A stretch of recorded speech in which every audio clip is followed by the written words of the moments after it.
Hey guys, wanted to show you, I built another camera arm. I'd been wanting to build another one for myself, a little smaller, and kind of what facilitated it. You know, I've got a number of packs that I carry in, depending on where I'm hunting, you know, two particularly that I can pack out game with.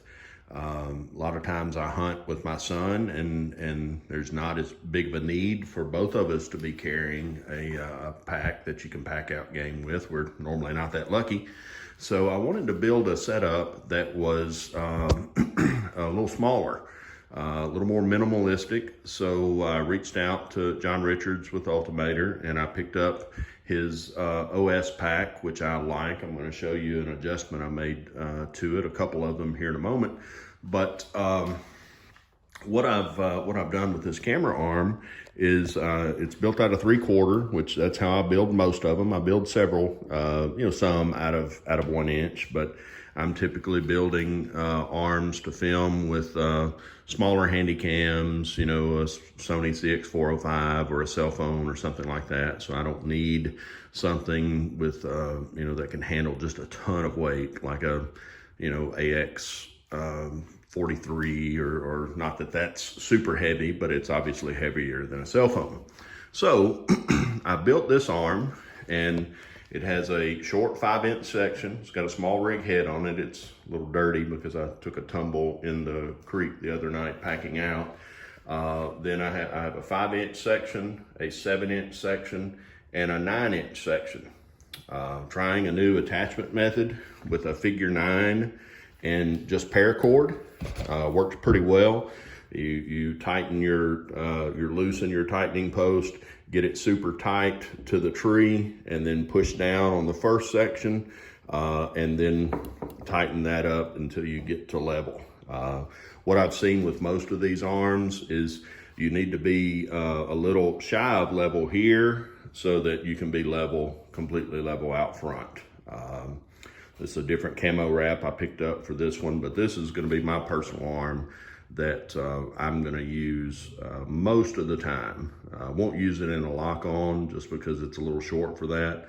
I've got another arm built, similar principles, but just much, much longer for that. So this is what I'm doing with my OSpack from Ultimaider.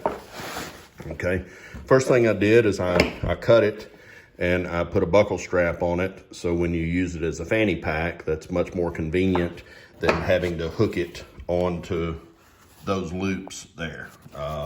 Then what I did is I broke out my sewing skills that I haven't used since first grade, I think, in home ec. I had some little bit of webbing strap left over, and I sewed some molly loops on after relearning how to sew, watching a YouTube video or so. Luckily, my thread and my strap is the same color, so you can't really see my garbage seams. My wife, who hand quilts custom baby quilts, would be mortified if she saw those stitches. But ultimately, what my plan is to have my one stick on top, like John designed the Ultimaider to do, and take my camera arm. You know, everything else I need is in here: camera, gear hanger, depth finder, range finder, release. I've got some milkweed. I've got a kill kit. Got everything I need. But ultimately, what I'll be doing, is taking the camera arm and putting it on the front here.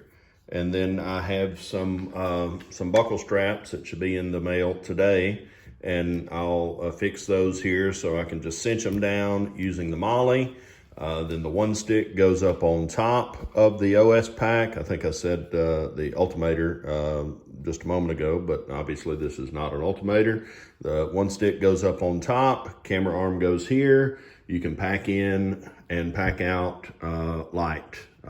You know, this is a great minimalistic setup. If you're, you know, if you're in the saddle, you're maybe not as deep as you normally go, or you're a part of a hunting party, and you'll have some help with a drag, or you've got a partner that is, you know, using the pack. So Pretty cool setup. I'm looking forward to using it. I've used it one time already, but I did not have the webbing on here yet. I just had the kind of the camera arm rigged on the pack, and that didn't work as well, but I think this is gonna do just fine. Let me know what you think.